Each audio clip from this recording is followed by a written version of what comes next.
நெல்லை மாவட்ட மாற்றுத்திறனாளிகள் நல அலுவலகத்திற்கு செல்லும் சாலை குண்டும் குழியுமாக இருப்பதால் விபத்து ஏற்படுவதாக மாற்றுத்திறனாளிகள் வேதனை தெரிவிக்கின்றனர்.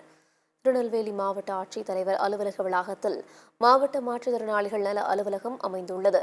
இந்த அலுவலகத்திற்கு செல்லும் சாலை முறையாக அமைக்கப்படாததால் ஆங்காங்கே ஜல்லிக்கற்கள் சிதறியும் குண்டும் குழியுமாகவும் உள்ளது.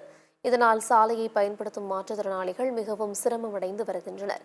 சக்கர நாற்காலிகள், 3 சக்கர வாகனம் ஆகியவற்றை பயன்படுத்தும் மாற்றுத்திறனாளிகள் விபத்தில் சிக்கும் அவலநிலை ஏற்பட்டுள்ளது. இதுகுறித்து மாவட்ட நிர்வாகம், மாற்றுத்திறனாளிகள் நலச்சங்கம் ஆகியவற்றில் பலமுறை புகார் அளித்தும் நடவடிக்கை எடுக்கப்படவில்லை என்று கூறப்படுகிறது. இது மட்டுமின்றி அரசு உதவி பெறும் மாற்றுத்திறனாளிகள் வாங்கும் சமையல் எரிவாயு சிலிண்டருக்கு கூடுதல் கட்டணம் வசூலிக்கப்படுவதாகவும் குற்றச்சாட்டு எழுந்துள்ளது. எனவே இது தொடர்பாக மாவட்ட நிர்வாகம் விசாரணை நடத்தி உரிய நடவடிக்கை எடுக்க வேண்டும் என்று மாற்றுத்திறனாளிகள் கோரிக்கை விடுத்துள்ளனர்.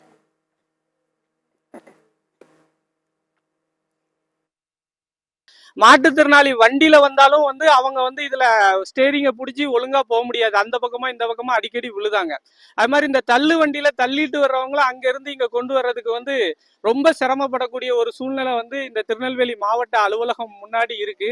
அது மாதிரி கேஸ் சிலிண்டருக்கு பாத்தீங்க அப்படின்னா ஒரு திருநெல்வேலியில சுமார் ஒரு 25,000 மாற்றுத்திறனாளிகளை என்னால காட்ட முடியும். அரசு கொடுக்கக்கூடிய அந்த 1,500 ரூபாயில இருந்து 2,000 ரூபாயை மட்டும் வச்சுதான் அவங்களுடைய வாழ்வாதாரத்தையே வாழுதாங்க. அந்த கேஸ் சிலிண்டர் ஒரு 800 ரூபாய்க்கு மேல வருது. அது அந்த அந்த பில் அமௌண்ட்டுக்கு மேல 50 ரூபா தான், 100 ரூபா தான் அப்படின்னு கட்டாயப்படுத்துதாங்க.